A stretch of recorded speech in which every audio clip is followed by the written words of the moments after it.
धाराशिव शहरात रस्त्यांची दुरावस्था झाली असून नागरिकांचे प्रचंड हाल होत होते. नागरिकांनी आमदार राणा जगजितसिंह पाटील यांची भेट घेऊन रस्ता दुरुस्त करण्यासंदर्भातले निवेदन दिले होते. हे लक्षात घेऊन आमदारांनी रस्त्यावरील चिखल तुडवत अधिकाऱ्यांना रस्त्याची अवस्था दाखवून दिली. यासाठी जबाबदार अभियंत्यांवर कारवाई करा. भुयारी गटाराचे काम झालेल्या ठिकाणी ट्रेनचे काम तातडीने पूर्ण करा.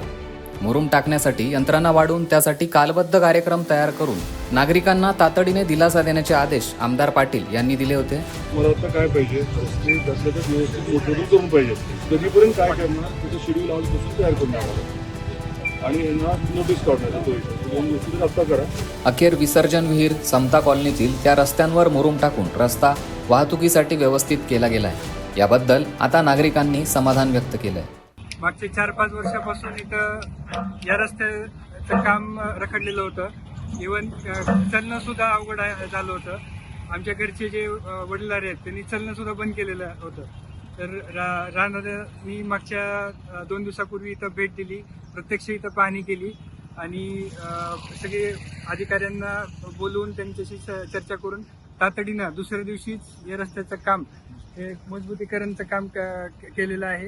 यासाठी दादांचं आभार आणि दादांना ही विनंती की याचं लवकरच सिमेंट कॉन्क्रीटचं काम पार पडावं ही आमच्या सर्व इथल्या रहिवाशांच्या तर्फे ही विनंती करून आपल्याला 14 तारखेला 14/7/2024 इथं संध्याकाळी खड्डा पडला होता आणि आम्ही 15 तारखेला आम्ही इथं आंदोलन केलं छोटंसं की इथं स्त्री रुग्णालय आहे आणि विशेष म्हणजे कॉलेज एरिया आहे, सगळे हॉस्पिटल लाईन आहे. इथं खड्डा खूप मोठा पडला होता. त्याच्यानंतर आम्ही 14 तारखेला इथं 15 तारखेला आंदोलन केलं. इथं तात्काळ त्यानंतर राणादादा यांना आम्ही निवेदन दिलं की ह्या रस्त्याची तात्काळ दुरुस्ती व्हावी. त्यानंतर दुसऱ्याच दिवशी आमदार राणाजगजितसिंह पाटील यांनी या रस्त्याची पाहणी केली व नगरपालिका प्रशासनाला आदेश दिले की तात्काळ या रस्त्याची दुरुस्ती व्हावी.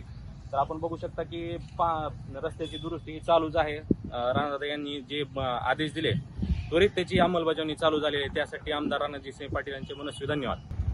राणादादांचं या ठिकाणी अभिनंदन आहे. एवढं तर लक्ष घातलं आणि लक्ष घातल्यासारखं आणखीन सर्वच रस्ते बार्शी नाक्याचा असेल किंवा गल्लीबोळातले असेल. आता ते पाईपलाईन खड्डे खणले चेंबर बनवण्यासाठी, पण आता ही 1.5-2 वर्षापासून परिस्थिती निर्माण झाली. जी काय गल्लीबोळातले चांगले सुद्धा रस्ते होते ते उकडून टाकतात. पण आता ते कधी करते जनता वाट बघते. पहिला लय खड्डे होते सर, जाताना परेशानी होती. आता जरा व्यवस्थित झाला. काय रस्त्याचं काय नाव आहे, कुठल्या रस्त्याचं नाव आहे? ही आता विसर्जन हिर ही विसर्जन हिर तिसरी रानाचं घर सरळ का नाही. इथं खड्डा पडला होता मोठा, पेशंट इथून न्यायला लागलो होतो. मग ते आपलं राहण्यात एक चांगलं काम केलं. आता का नाही येत याल ती चालली ते आता चांगलं झाला रस्ता.